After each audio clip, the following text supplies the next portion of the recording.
विशाल राजसभा में एक वृद्ध और बोझिल अजातशत्रु खड़ा है। उसका चेहरा गहरे अफसोस का एक कैनवास है। उनकी वृद्ध उपस्थिति हॉल को भर देती है, क्योंकि वह अपनी आत्मा को हल्का करने की तैयारी करता है। भारी आवाज में अजातशत्रु शुरू करते हैं। मेरा नाम अजातशत्रु है और मैं मगध का राजा था। वह अपनी शाही पहचान कबूल करता है।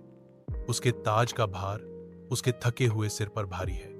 अजातशत्रु प्रकट करते हैं, लेकिन राजा बनने से पहले मैंने एक पाप किया था जिसे मैं कभी नहीं भूलूंगा। उनके शब्द राजसभा में गूंजते हैं। हर अक्षर एक भूतिया अतीत का प्रमाण है। कारागार के हृदय में युवा अजातशत्रु दृढ़ संकल्प के साथ चलता है।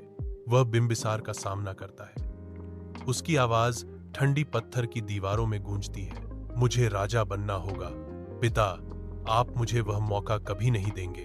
बिंबिसार शांत रहते हैं। उनकी आंखें दुहक और क्षमा दोनों से भरी हैं। उनकी आवाज पिता की चिंता से गूंजती है। सत्ता की इच्छा को अपने दिल को मारने मत दो अजातशत्रु।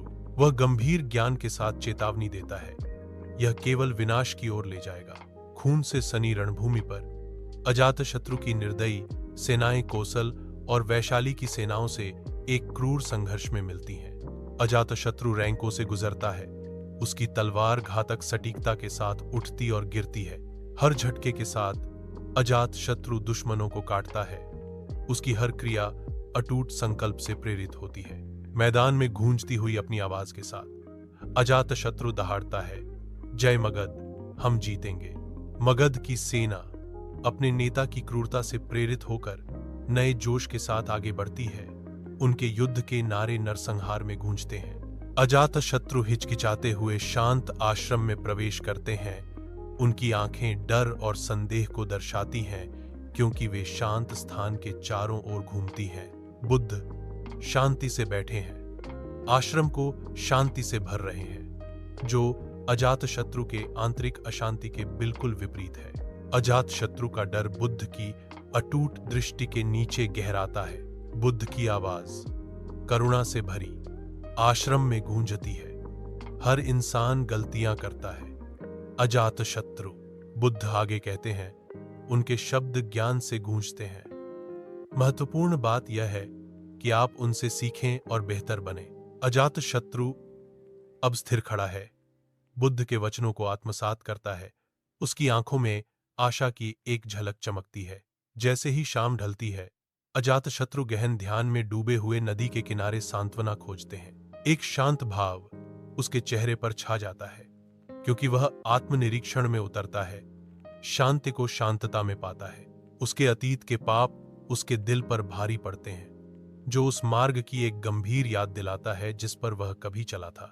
अटल संकल्प के साथ वह भगवान बुद्ध की शिक्षाओं को अपनाने की प्रतिज्ञा करता है, मोक्ष और ज्ञान की तलाश में।